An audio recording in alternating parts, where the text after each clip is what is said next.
이번 영상을 통해 변화와 간절함에 대한 이야기를 나누려고 하는데, 그러기에 앞서 성경 말씀에서 주시고자 하는 교훈은 마치 과일과 같이 껍질을 벗겨내야만 원래 주시고자 하는 의미를 받아낼 수 있는 것들이 많다는 것과, 기본적으로 사람들이 말하는 간절함은 지금 내게 없고 안 되고 못하고 확신 없음 등을 전제로 하기 때문에 하나님을 섬기고 믿으며 성령 충만하거나 말씀으로 장성한 자가 가져야 할 태도는 아니다라는 것을 우선 알고 시작했으면 합니다. 12의 혈루병 여인과 소경 바디메오, 그리고 불의한 재판관의 이야기를 통해 간절함에 대한 실체를 알아볼 텐데, 수박 겉핥기식으로 말씀을 보면 단지 원하는 것을 받기 위해서는 간절함을 가지고 꾸준히 구해야 하는 것으로 이해하지만, 이러한 사람의 생각은 작심삼일의 교훈만을 얻을 수 있습니다. 하나님께서는 당신이 얼마나 애절하고 불쌍하게 보이느냐에 따라 기도 응답을 주시지 않습니다만, 크게 소리를 지르고 주변 환경에 굴하지 않고 무리를 뚫고 가는 그 간절함이 치유를 받게 했다. 글쎄요, 정말 그런 뜻으로 알라고 성경에 기록된 것 같지는 않으니 같이 살펴보도록 하죠. 흔히 문제가 있을 때 기도원이나 산에 올라가 기도를 하는 분들이 계십니다. 예수님이 공생애 때 산에 가서 기도하신 것 때문에 새벽 예배도 생겨났다는 말이 있을 정도라, 아무튼 그래서 따라하는 것 같은데, 그건 예수님이 정해둔 거처가 없이 돌아다니시니 머리 둘 곳도 없는 상황이라 기도하실 마땅한 장소조차 없어 산과 들로 가서 기도하신 것이고, 골방에서 은밀히 기도하라는 성경 말씀이 있다는 것을 일단 기억하시기 바랍니다. 그러니 괜히 춥고 위험한데 다른 종교인들처럼 산에 가서 돌탑 쌓고 촛불 켜고 뭘 주렁주렁 매달고 기도할 것이 아니라면 무리해서 산행을 하는 고행은 굳이 하지 않았으면 합니다. 그러다 다치기라도 하면 고난이니 시험이니 하지 말고요. 그럼 일단 12의 혈루증 여인부터 살펴볼까요? 어느 설교를 봐도 똑같은 말을 합니다. 그녀는 간절했다. 돌에 맞아 죽을 수도 있는 상황에 그녀는 무리를 뚫고 갔으니 그녀의 절실한 상황과 간절함이 보이지 않느냐. 사람들이 뭐라고 해도 상관하지 않고 가서 예수님의 옷자락을 만진 것 때문에 치유를 받았으니 우리도 그렇게 하자. 하나님은 사랑이시기 때문에 공식처럼 무조건 이렇게 해야 한다고 알려주신 것도 있지만, 자녀를 위한 것에는 예외도 많이 두십니다.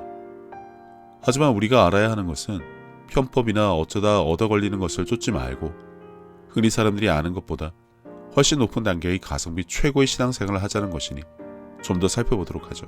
우리가 예수님을 따르고 사방에서 밀면서 서로 예수님을 만져라도 보려고 했는데, 그러면 이미 여러 명의 아픈 사람도 용기를 내어 예수님의 옷자락을 만졌지만 그 중에 혈루증 여인이 으뜸으로 간절해서 나머지 사람들은 만져도 치유의 능력이 나가지 않았을까요? 이 여인이 그 자리에 있지 않았으면 번호표 2번을 받은 간절한 자가 치유를 받아 성경에 기록되었을까요? 어쩌면 마치 예수님은 그 여인을 통해 알려주시고자 하는 것이 있으셔서 다른 사람이 만져도 치유가 될 수 있었겠지만 일단 잠시 보류하고 마치 기다린 것 같다는 생각마저 드는데 말입니다. 단지 치유가 목적이셨으면 옷을 만지는 것은 물론이고 그림자만 밟아도 치유가 되었더라는 진기록을 성경에 남기는 좋은 기회였을 텐데, 그렇게도 안 하신 것은 분명 이유가 있으셨던 것입니다. 그리고 그 이유가 바로 오늘 나누고자 하는 주제인 말하고 듣고 행하는 믿음을 보여주시려는 것입니다. 그리고 이쯤에서 소경 바디메오의 이야기도 같이 봤으면 합니다. 예수님이 지나가실 때 그는 큰 소리로 불쌍히 여겨달라며 고함을 지르고 예수님이 부르시자 가진 거 다 버리고 달려갔습니다. 이것이 또한 간절함이고, 예수님께 갈 때는 그나마 하나 가진 겉옷이나 동양 그릇, 세상 것 다 버리고 가야 한다는 설교를 천편일률적으로 들어보셨을 테고, 설교 중에 목이 터져라 고함을 지르며 바디메오처럼 간절하고 절실해야 한다면서 성경에 기록된 그대로 다윗의 자손이여 나를 불쌍히 여기소서를 목회자가 목이 터져라 3창 정도 하자 예배당하는 감동의 도가니가 되어 눈물 짜던 성도들도 꽤 많았을 것입니다. 이처럼 두 가지 다른 상황에 두 사람의 절실함이 결과를 가졌다. 그러니 우리도 이러자라고 배우셨다면, 그 와중에 혹시 옳다구나, 바로 이거지, 원하는 것을 받을 수 있게 내 몸으로 간절함을 표현할 거리가 생겼네, 이번이 내 거지 근성, 노예 근성을 발휘할 좋은 기회야. 어차피 여태 노력해도 안 되고 교회 다른 사람이랑 맨날 비교되어서 짜증나기만 했는데 이제 그런 거 다 필요 없고 역시 지성이면 감천이고 사람은 몸으로 때우는 게 최고네. 할렐루야, 믿습니다. 라는 마음은 없었는지 반문해 보셨으면 합니다. 이해를 돕기 위해 불의한 재판장의 이야기를 잠시 기억하셔야 합니다. 내용이야 잘 아실 테고 예수님은 하나님께서 그 밤낮 부르짖는 택하신 자들의 원한을 풀어주지 아니하시겠느냐, 그들에게 오래 참으시겠느냐라고 하셨으니 역시 간절하고 매달리고 부르짖는 게 답이야 라고 생각하시면 다음 말씀을 보시죠. 내가 너에게 이르노니 속히 그 원한을 풀어주시리라. 그러나 인자가 올 때 세상에서 믿음을 보겠느냐 하시니라. 예수님은 정작 10만 군중 속에서도 내가 들을 수 있게 목청 큰 놈, 내게 오기 위해서 가진 것 다 버리고 죽기를 각오하고 무리를 뚫고 들어오는 놈을 간절한 놈으로 간주하시겠다고 하지 않으시고, 그러나 라고 하시며 네가 허구한 날 간청하니 원하는 풀어주겠다만 대신 다시 오셨을 때 믿음 있는 자들을 보겠냐고 하십니다. 그러면 여기서 머리가 좀 띵해지셔야 정상입니다. 믿음을 보시겠다? 어라? 이게 아닌가? 라고 생각하지 못하면 말짱 꽝이니까 잘 들으시기 바랍니다. 혈류중 여인도 따라 안심하라, 내 믿음이 너를 구원하였다 하셨고, 바디메오도 너희 믿음이 너를 구원하였다고 하셨습니다. 간절함에 대해, 절박한 심정에 대해, 크게 소리 지르고 무리를 뚫고 온 것에 대해 일체 말씀하시지 않고 오직 믿음에 대해서만 언급하셨는데, 사람들은 그들이 한 육신적인 행동에만 관심을 두고 그것이 우리가 지금도 구하는 것에 대해서 가져야 할 절실함이고 간절함을 표현하는 방법이라고 주장하니 이것부터 잘못된 것입니다. 예수님은 재판관의 이야기를 통해 흔히 사람들이 생각하는 종교적이고 육신적인 절실함이 아닌 항상 기도하되 또한 포기하거나 낙심하지 말아야 할 것이란 한 차원 더 높은 수준의 비유를 알려주셨다는 것과, 정작 그분이 요구하고 계신 것은 사람의 마음속 깊은 곳에 상황이나 처지와는 전혀 상관없이 그의 마음에 굳건하고 단단하게 자리 잡은 믿음이란 것을 분명하게 알아야 합니다. 믿음이 없이는 하나님을 기쁘시게 할 수도 없다고 그런 이유로 주신 말씀입니다. 그래야 전체적인 내용과 구성이 아무래도 좀 성경답고 예수님 수준에 맞는 가르침으로 볼 수 있지 않을까 싶네요. 선한 사람은 마음에 쌓은 선에서 선을 내고 악한 자는 그 쌓은 악에서 악을 내나니 이는 마음에 가득한 것을 입으로 말함이니라. 12의 혈류중 여인은 예수님을 만나 뵙기 전에 먼저 그분의 치유에 대한 소문을 들었고, 그 후로 계속해서 스스로 무엇인가를 자신의 마음에 쌓고 있었는데, 그것은 다름 아닌 예수님에 대한 믿음의 확신입니다. 그리고 그녀는 그것을 입으로 계속해서 말하고 자신이 그것을 들었습니다. 자기 자신에게 말했다는 부분에 대한 이해를 가지시면 됩니다. 절실함에 몸부림쳤을 수도 있었겠지만 그 전의 상황은 계속해서 낭패를 본 안타까운 상황만 기록되어 있고, 마태와 마가복음에는 동일한 사건을 두고 표현이 좀 다른데 영어 성경도 같이 보여드리니 자세히 보시죠. 이는 제 마음에 그 겉옷만 만져도 구원을 받겠다 함이라. 예수의 소문을 듣고 무리 가운데 끼어 뒤로 와서 그의 옷에 손을 대니 이는 내가 그의 옷에만 손을 대어도 구원을 받으리라 생각함일러라. 역시나 한국어 버전 성경의 해석에 문제가 좀 있는데, 영어 성경에는 그녀가 스스로에게 말했고 She said to herself를 달랑 함이라로 표기하면서 be healed의 경우에는 치유되었다를 구원을 받겠다로 원래의 뜻과는 전혀 다르게 표기했다는 겁니다. 예수님이 말씀하신 재판관의 이야기에서 볼 수 있는 믿음은 바로 이것입니다. 흔히 알고 있는 절실함은 껍데기고 진짜 알맹이는 바로 믿음. 그것도 소문으로만 듣고도 내 자신에게 그 결과를 미리 가진 듯 확신에 찬 말을 하고 그것을 자신이 듣고 또 고백할 수 있는 치유에 대한 믿음. 그 믿음은 결국 예수님에 대한 믿음이며 나의 입과 행동으로 표현될 수밖에 없는 이미 내 마음에 가득했던 것이 바로 예수님이 알려주시고자 했던 믿음이고 지금도 찾고자 하시며 다시 오셨을 때 보기를 원하시는 믿음인 것이죠. 사람의 마음에 가득했던 것이 입으로 나온다는 말씀에 대한 이해를 여기에서 보다 굳게 하시기 바랍니다. 추가로 믿음으로 받은 구원에 대한 아주 짧지만 정확한 다음 구절을 통해 예수님이 말씀하신 믿음에 대한 보다 깊고 확실한 이해가 되었으면 합니다.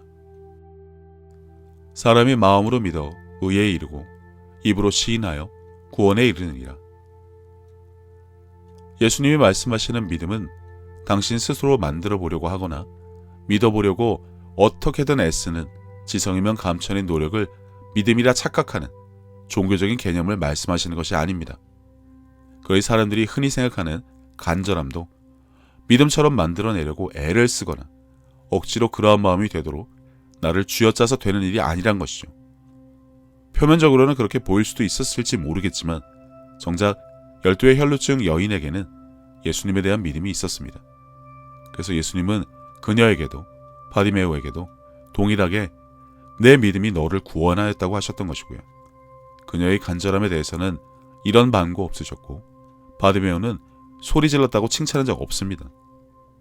둘 다 그들의 간절함이 아니라 그들의 믿음이 그들을 구원하였다고 하신 말씀을 붙인다면 여태 듣고 알던 간절함은 지극히 종교적인 해석이고 수박 겉핥기식의 이해만 주었다는 것을 아셔야 합니다. 나를 사랑하는 자들이 나의 사랑을 입으며 나를 간절히 찾는 자가 나를 만날 것이니라. 구약에 이런 말씀이 있으니 지금도 여전히 나무뿌리 붙잡고 기도하면서 나의 노력과 정성으로 하나님을 만나려는 헛수고를 간절함으로 착각하는데, 그래서 하나님을 경험이라도 좀 하셨나 모르겠지만 예수님은 다음과 같이 말씀하십니다. 예수께서 대답하여 이르시되 사람이 나를 사랑하면 내 말을 지키리니 내 아버지께서 그를 사랑하실 것이요 우리가 그에게 가서 거처를 그와 함께하리라. 사랑하면 내 말을 지킨다고 하셨습니다. 대부분의 크리스찬들은 오직 예수, 회개, 말씀이라고 말은 잘하는데 정작 지키라고 주신 명령의 말씀은 잘 지키지 않습니다. 그것은 내가 받을 복에만 관심을 둔 결과입니다. 그것은 내가 더 중요하지 결국 예수님을 사랑하지 않는다는 것밖에 되지 않습니다. 방언도 안 하고 기도하고 받은 줄로 믿지도 않고 항상 기뻐하지도 않고 내 이웃을 내 몸처럼 사랑하라도 그러죠. 사랑하지 않으니 행하거나 지키지 않으면서 그래놓고 아무 때나 달라고 조르고 교회마다 예수님을 사랑한다고 하는데 글쎄요, 그분께서 아실 것입니다. 여태까지 나눈 것으로 무엇보다 말씀에 대한 이해와 믿음 없이 조바심으로 구하기 급급했던 마치 과일 껍질 같은 그 간절함을 가만히 걷어내면 그 안에 예수님을 사랑하는 마음과 믿음이 있어야 한다는 것을 발견하시기 바라고, 마음의 중심을 보시는 하나님은 당신의 믿음을 보시지 산을 기어오르고 바위 틈에 숨어 몸을 비틀고 고함을 지르는 당신의 간절함을 보시지 않으신다는 분명한 이해를 갖기 바랍니다.